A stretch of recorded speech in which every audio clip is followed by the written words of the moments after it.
I want to know how much longer the owner's going to watch this crap. Because the fans have had it. We deserve better.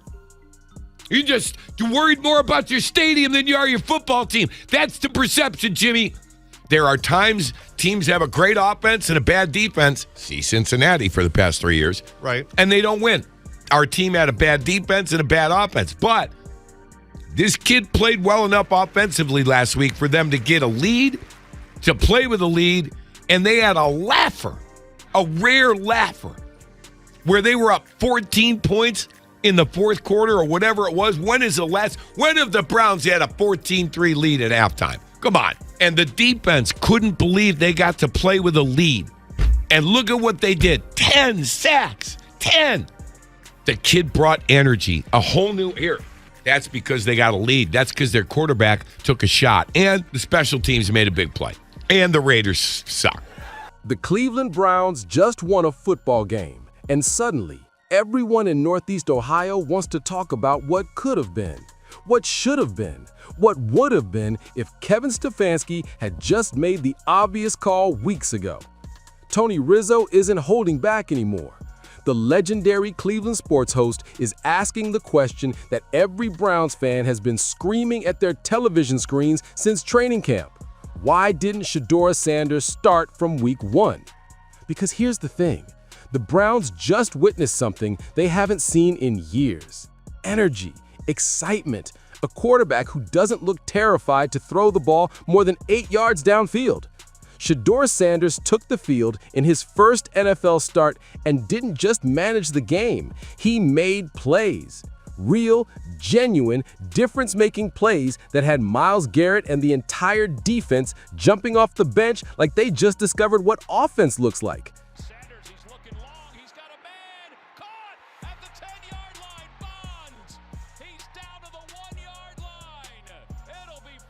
And now everyone's doing the math.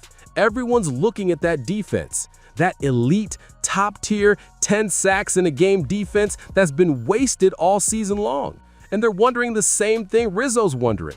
How many wins did Kevin Stefanski cost this team by refusing to start the kid who was clearly the answer? Let's be brutally honest here. The Browns have one of the best defenses in football, period. They just demolished the Raiders with 10 sacks. 10. That's not a typo. That's not a fluke. That's a defense that's been playing lights-out football all season long while watching their offense sputter, stumble, and embarrass them week after week. But here's what changed. Here's what made Sunday different. The Browns had a quarterback who could actually score points, who could get them a lead, who could make the throws that keep drives alive and put points on the board. Shadeur Sanders walked into his first NFL start and immediately gave this team something they haven't had all season: hope.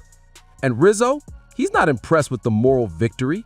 He's not celebrating that Stefanski finally made the obvious move. He's furious that it took this long, that the Browns wasted an entire season watching this defense dominate while their offense looked like a high school JV squad trying to figure out which end zone to attack.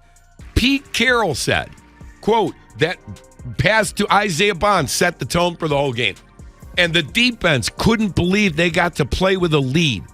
And look at what they did. 10 sacks. 10. The media keeps trying to soften the blow. They're talking about patience and development and giving the coaching staff the benefit of the doubt.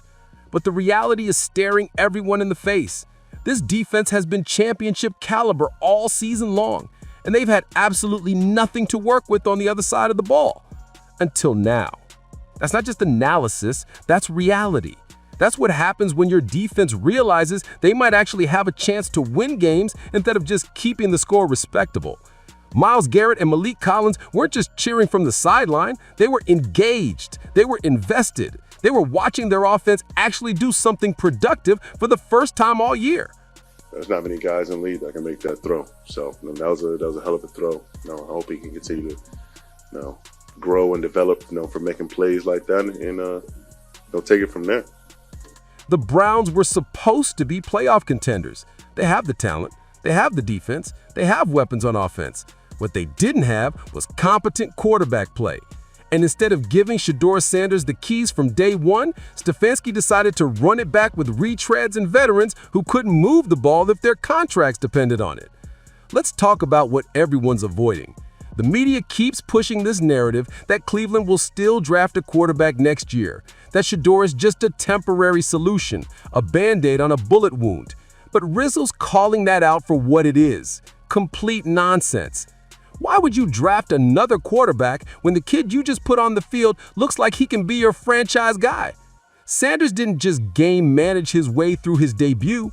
He threw a laser to Isaiah Bond that, according to Pete Carroll himself, set the tone for the entire game. He made plays. He brought energy. He made this offense watchable for the first time all season. And here's the kicker. Here's what makes this whole situation so infuriating for Browns fans. Shadeur Sanders was sitting right there. He was on the roster. He was ready to go. And instead of letting him start week 1, the Browns decided to experiment with quarterbacks who had no business being in the starting lineup. The cost? A wasted season. A defense playing out of their minds with nothing to show for it. A fan base that's been tortured for decades watching their team find new and creative ways to lose football games. Rizzo's not buying the excuses anymore. He's done with the let's wait and see approach. He's done with the media narratives about patience and development. Because the truth is staring everyone in the face. This defense has been elite all season, and they've had absolutely nothing to work with on the other side of the ball. But Sunday was different. The Browns had a 14-3 lead at halftime. When was the last time that happened? When was the last time Cleveland's offense actually put their defense in a position to dominate instead of just survive? When have the Browns had a 14-3 lead at halftime? Come on. Come on. That's because they got a lead. That's because their quarterback took a shot. And the special teams made a big play. That's what competent quarterback play looks like. That's what happens when you have a guy who understands the offense, trusts his arm, and doesn't panic when the pocket gets messy. Shadeur Sanders did exactly what the Browns have been desperate for all season. He played within the system and made plays when they were there. He showed poise. He showed maturity. He showed he belonged on an NFL field. And now everyone's asking the same question. What happens next? Can Shadeur Sanders actually force Kevin Stefanski's hand? Can he play well enough over these final 6 games to make the Browns rethink their entire quarterback strategy? Rizzo thinks he can. And honestly, the evidence is already there. You don't draft another quarterback when the one you have is bringing energy, making throws, and getting your defense fired up on the sideline. You don't spend another high draft pick at quarterback when you've already got a kid who can do the job. But here's where it gets complicated. The Browns have been burned before. They've seen quarterbacks look good in limited action and then fall apart when the pressure ramps up. They watch promising starts turn into disappointing seasons. So there's skepticism. There's caution. There's a front office that's probably terrified of getting it wrong again. Except this feels different. This doesn't feel like Baker Mayfield's rookie year where everything was chaos and hope. This doesn't feel like the Joe Flacco miracle run where everyone knew it was temporary magic. This feels like a team that finally found their guy and wasted half a season refusing to admit it. I want to see him look, a little sharper. I thought some of the passes sailed on him. The schedule ahead isn't easy.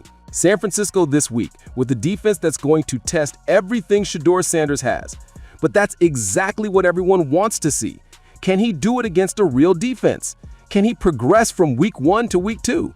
Can he prove that Sunday wasn't a fluke? Because if he can, if Shadeur Sanders goes out there and continues to play the way he played against the Raiders, then Kevin Stefanski is going to have some serious explaining to do. He's going to have to answer for why this kid wasn't starting from the beginning. He's going to have to answer for all those losses, all those games where the defense kept them close and the offense couldn't score. The Browns are cool again. Now, do you know what Sunday's going to be like at the stadium? Pandemonium. Do you know how many partner requests we had for the suite? Because everybody wants to see Shadeur's first home game. The Browns are fun again. That's not hyperbole. That's not Cleveland homer bias. That's the truth. For the first time in 2 years, there's genuine excitement around this team. Fans are requesting suite tickets. Jersey sales are spiking. The stadium is going to be packed on Sunday because everyone wants to see what Shadeur Sanders does in his first home start. And all of it could have happened in September. All of this energy, all of this excitement, all of these potential wins could have been there from day one if Kevin Stefanski had just made the obvious decision. That's the bottom line. Cleveland is relevant again. They're interesting again. They have a quarterback who can make plays and a defense that's playing like champions. And if Stefanski had started Shadeur Sanders from week 1, they'd be sitting at 8 or 9 wins right now instead of scraping for respectability. But we are where we are. There's no changing the past. There's no getting back those lost games or wasted opportunities. All the Browns can do now is ride with Shadeur Sanders and see where this thing goes. The question is, will Kevin Stefanski actually commit? Will he give this kid the full 6 games and evaluate fairly? Or will he revert back to conservative coaching the moment things get tough? Because that's been the pattern in Cleveland.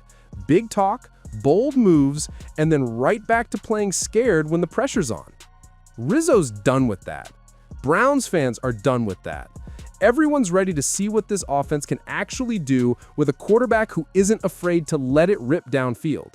So here's what happens next. Shadeur Sanders gets his second start against San Francisco, against a real defense, against a team that's going to test every single thing he learned in college and in his first NFL game.